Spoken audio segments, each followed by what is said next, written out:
Salam alaikum toutes et à tous. Dans ce nouveau tuto, on va voir comment télécharger des vidéos sur internet en utilisant un logiciel de téléchargement qui s'appelle XVST. Bien sûr, ce logiciel que vous allez voir nous permettra de télécharger des vidéos sur YouTube, sur Dailymotion, etc. Alors la première chose qu'on va faire, c'est de télécharger le logiciel. Il faut qu'on se dispose d'une connexion internet. Alors je vais lancer mon navigateur Google Chrome, je tape l'adresse de mon moteur de recherche préféré www.google.com. Dans la zone de recherche de Google, je tape télécharger XVST. Automatiquement le moteur de recherche vous propose des liens pour des sites web, différents sites web qui vous permettront de télécharger ce logiciel. Alors je vous recommande de choisir le troisième lien, c'est le lien de site officiel de XVST. En cliquant sur ce lien, bien sûr la page web d'accueil de ce site s'affiche devant vous et ces zones vous demandent de choisir le type de système d'exploitation installé sur votre ordinateur afin que vous puissiez bien sûr télécharger le logiciel compatible avec votre plateforme. Alors il y a trois logos comme vous voyez, le logo Windows pour les produits de Microsoft, pour les systèmes d'exploitation Windows XP, Vista, 7, etc. Le logo pingouin pour le système d'exploitation Linux, bien sûr ses distributions Ubuntu, Xubuntu, Mandriva, etc. Et le logo pomme croquet pour les systèmes d'exploitation Macintosh, par exemple Lion, Leopard, Leopard Snow, Tiger, etc. Qui sont hébergés par les ordinateurs fabriqués par la société Apple. Alors dans mon cas, puisque moi mon ordinateur héberge Windows Vista, alors je dois cliquer sur le premier logo, ça veut dire Windows. Automatiquement une autre page web qui s'affiche, bien sûr, qui nous permettra de lancer le téléchargement de notre logiciel. Il y a en général, ce qui est important, c'est ces trois rubriques. Windows Binary, c'est pour les produits de Windows, les produits de Microsoft, ça veut dire les systèmes d'exploitation Windows. Il y a la deuxième rubrique GNU Linux pour le système d'exploitation, les systèmes d'exploitation Linux, ou bien les distributions Linux. Et bien sûr la troisième rubrique pour les systèmes d'exploitation Macintosh. Alors je vais cliquer dans la première rubrique sur le premier lien Windows Installer pour télécharger XVST compatible avec Windows Vista. Alors en cliquant sur ce lien, il y a un deuxième onglet qui s'affiche. Vous allez voir le téléchargement d'une page web est en cours. Ça dépend de votre connexion. Voilà, cette page web, c'est elle qui lancera le téléchargement de votre logiciel. Votre téléchargement débutera dans 0 secondes et il suffit de patienter quelques secondes, ça dépend de votre connexion, pour que le téléchargement de XVST se lance. Alors je vais fermer cette fenêtre parce que je n'en ai pas besoin, j'avais fait la tâche avant. Alors après avoir téléchargé le logiciel, je l'ai enregistré dans mon bureau. Alors comme vous voyez, le dossier téléchargé est compressé. Alors il faut le décompresser. Bien sûr, pour cela il faut qu'on se dispose d'un logiciel de décompression et compression tel que WinRAR. Alors double-clic sur cette icône, automatiquement la fenêtre de WinRAR s'ouvre. Comme vous voyez, le dossier contient un fichier exécutable qui lancera l'installation de logiciel XVST sur Windows Vista. Alors il suffit d'extraire ou bien de décompresser ce dossier afin qu'on puisse l'utiliser. Alors on doit cliquer sur le bouton extraire vert. Dans la boîte de dialogue, vous choisissez l'endroit dans lequel vous voulez vous désirez extraire votre logiciel, votre fichier exécutable de logiciel, en choisissant par exemple le bureau. OK.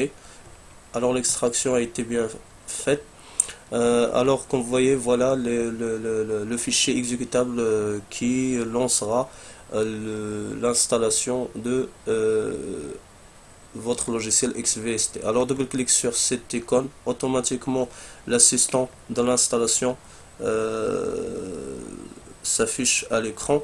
Alors en cliquant sur Next, ici c'est le chemin de l'installation, ou bien voilà le chemin dans lequel les fichiers nécessaires pour le fonctionnement de votre logiciel sont enregistrés. Alors je vous recommande de le laisser comme ça par défaut. Next.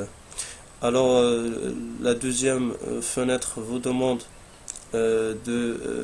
si vous voulez commencer l'installation, il faut cliquer sur Install. Alors en cliquant sur Install, bien sûr cette barre de progression vous affiche la progression de votre installation de logiciel.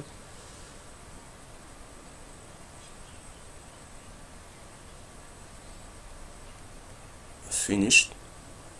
Alors on a bien réussi notre installation. Automatiquement après avoir installé le logiciel, une icône de votre logiciel s'ajoute dans le bureau. Voilà, elle est nommée XVST. Alors cette icône, c'est elle qui nous permettra de lancer le logiciel XVST. Double-clic sur son icône, automatiquement la fenêtre de logiciel s'ouvre. Bon, la première chose, vous allez voir que le logiciel dans sa première ouverture, il va vérifier s'il se dispose d'une des dernières mises à jour. Il va le vérifier. Si le logiciel ne fait pas ça automatiquement, vous pourrez forcer l'installation des mises à jour en cliquant sur ce bouton vérifier les mises à jour, comme l'indiquait l'infobulle. Alors en cliquant sur ce bouton, alors une boîte de dialogue vous demande si vous voulez continuer le téléchargement des mises à jour. Il suffit de cliquer sur continuer, automatiquement le logiciel fait les mises à jour nécessaires.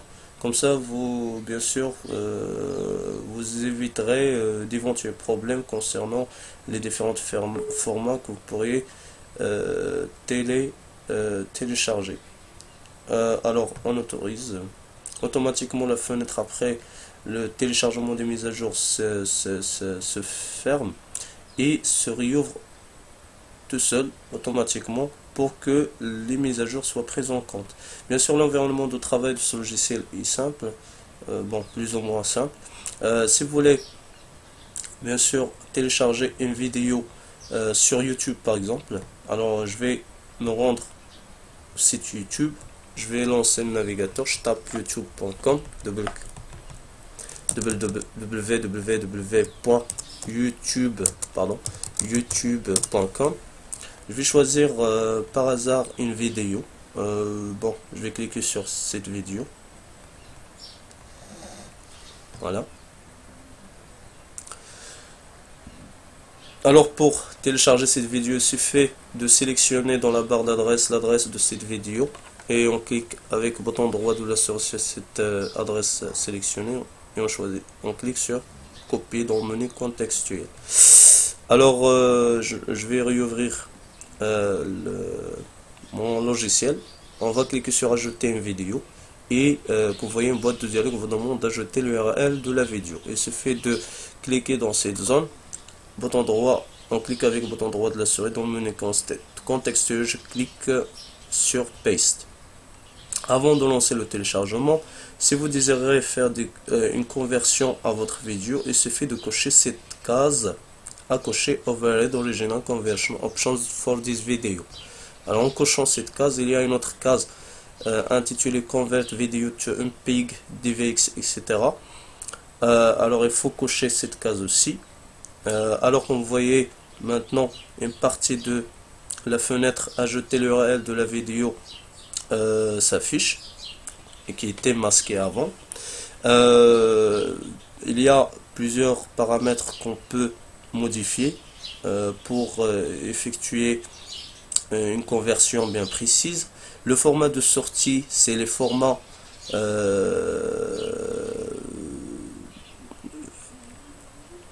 c'est le format proposé par le logiciel pour faire une conversion. Par exemple, si vous voulez utiliser ces vidéos dans votre téléphone portable, il suffit de choisir le format 3GP. Il y a la résolution vidéo, je vous recommande de la laisser comme ça par défaut, original, ça veut dire original avec la vidéo que vous voulez télécharger sur YouTube. Mais si vous désirez changer la résolution, ça veut dire le nombre du points ou bien des pixels constituant l'image de la vidéo, vous pourriez le faire. Voilà, choisissant une résolution qui vous convient. Ça dépend de vos besoins. Il y a aussi le taux d'échantillonnage audio en Hertz. Je vous recommande aussi de le laisser original. Mais si vous voulez dégrader la qualité du son de la vidéo pour gagner de l'espace sur votre disque, vous pourrez par exemple choisir l'auto 22 050 Hz. Et il y a l'auto d'image vidéo en Hertz aussi. Je vous recommande de le laisser aussi original. Mais si vous voulez par exemple choisir une autre valeur, il suffit de cliquer sur l'une des valeurs proposées par cette liste, c'est-à-dire on entre par exemple 15, ça veut dire que la vidéo sera constituée de 15 images par seconde, ou bien faire le rafraîchissement de 15 images par seconde. Et il y a tout en bas la qualité de sortie. Je vous recommande de laisser la même qualité que la vidéo originale, mais si vous voulez bien sûr gagner de l'espace, etc., vous pourriez choisir une autre qualité, mauvaise qualité, qualité normale, qualité moyenne, etc. Bon, dans mon cas, moi j'ai pas envie de faire une conversion de la vidéo, alors je décoche cette case et je valide par OK. Bien sûr, automatiquement le logiciel se connecte à YouTube et il va essayer de télécharger votre vidéo. Erreur, comme vous voyez, erreur, peut-être parce que la connexion chez moi est lente, ça c'est une cause, ou bien vous pourriez bien sûr avoir ce message aussi, c'est vous n'avez pas effectué une mise à jour de votre, bien télécharger les mises à jour de votre logiciel. Bon, après bien sûr, après avoir téléchargé la vidéo, le logiciel enregistre ces vidéos dans un dossier dont le chemin est indiqué en bas, répertoire de téléchargement. Ça se trouve dans ces deux points, users, Youssef, vidéo, XV, ST dans le dossier XVST. Si vous désirez changer le chemin ou bien de répertoire de téléchargement, il suffit de cliquer sur ce bouton avec dans lequel s'affichent ces trois points, mais des points de suspension, et choisir un autre endroit de téléchargement, un autre dossier que le dossier par défaut fermé. Si vous voulez accéder directement, ouvrir le dossier ou bien le répertoire des téléchargements, il suffit de cliquer sur ce bouton sur lequel dessiner un dossier en couleur jaune et cette flèche en vert pointée vers la droite. Alors en cliquant sur ce bouton, automatiquement vous accédez au dossier ou bien répertoire des téléchargements. Alors comme vous voyez, grâce à ce logiciel, j'avais téléchargé toutes ces vidéos sur différents sites web tels que YouTube, etc. Alors je ferme. Voilà, j'espère que ce tuto vous sera utile. Merci pour votre attention et à la prochaine, Inch'Allah. Merci.